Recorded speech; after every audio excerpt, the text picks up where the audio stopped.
Bonjour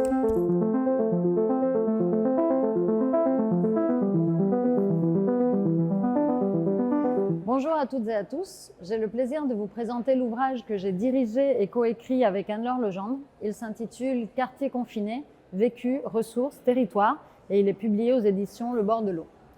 Cet ouvrage il est issu d'une recherche-action que nous avons menée entre 2020 et 2022 dans différents quartiers populaires de la Nouvelle-Aquitaine. C'est le projet civique pour solidarité, citoyenneté et vivre ensemble dans les quartiers face à la Covid-19. La recherche, elle s'est déroulée dans une commune de la métropole bordelaise, la ville de Lormont, et dans un quartier de la ville de La Rochelle.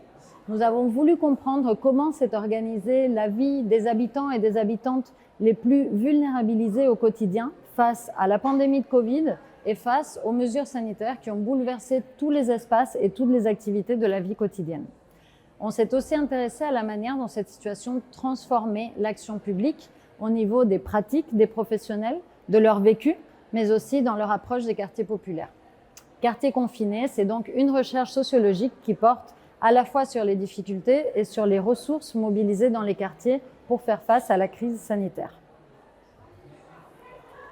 Cette partie est une synthèse comparative des résultats des enquêtes de terrain menées à Lormont et à La Rochelle. Elle traite à la fois de l'action publique en pandémie et de l'impact sur la vie sociale des quartiers. Les réponses individuelles et collectives, elles ont été nombreuses face à la crise sanitaire et aux problèmes complexes qu'elle a pu générer ou aggraver. Nous montrons par une multitude d'exemples comment l'action publique locale a été redéployée pour accompagner les habitants et les habitantes dans les collectivités territoriales, les associations, les bailleurs sociaux, les établissements scolaires et par quels moyens elle s'est adaptée aux contraintes sanitaires. La situation de pandémie, elle a aussi été source de nombreux conflits dans les organisations et ça a eu un impact sur les collaborations et sur le fonctionnement de l'action sociale plus globalement. Dans l'ouvrage, nous étudions la manière dont les professionnels pensent leurs pratiques et les finalités de l'action publique et nous interrogeons aussi certaines représentations autour des notions de solidarité et de citoyenneté dans les quartiers populaires.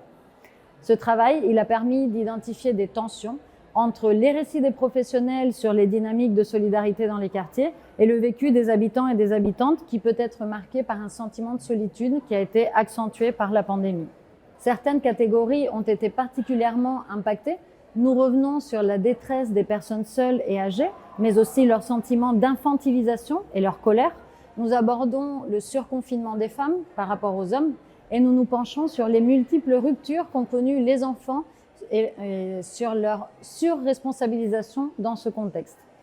La crise sanitaire, elle a bouleversé les sociabilités ordinaires et celles qui sont plus organisées et le repli chez soi a entraîné un repli sur soi.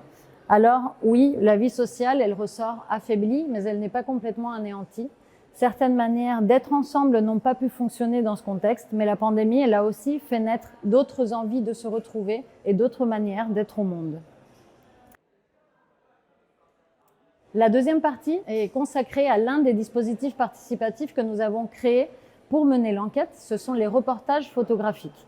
Nous les avons réalisés en collaboration avec un collectif de photographes qui s'appelle Les Associés, et notamment avec Joël Pérou et Frédéric Corbion, et avec des habitants et des habitantes que nous avons rencontrés dans le cadre du projet, des femmes, des hommes, des enfants âgés de 2 ans et demi à 83 ans. On leur a proposé de devenir les guides de ces reportages en les invitant à réfléchir aux objets, aux sons, aux relations et aux espaces qui les avaient aidés ou qui resteraient associés à leur vécu de la pandémie. De ces reportages se dégage à la fois du commun et du singulier. Nous retrouvons des éléments transversaux aux différentes classes sociales, aux différentes catégories d'habitants et d'habitantes et des aspects plus spécifiques à la vie dans les quartiers populaires. Ces explorations, elles viennent aussi dérouter le regard des chercheuses puisqu'elles nous invitent à notre tour à explorer de nouvelles pistes d'analyse, l'importance des territoires affectifs, la place du renouvellement urbain dans la vie du quartier, la perception des enfants, le sens de l'engagement. Ces reportages représentent aussi la possibilité d'un autre dialogue, ce croisement de regards qui s'installe entre les photographies des chercheuses et celles de l'artiste.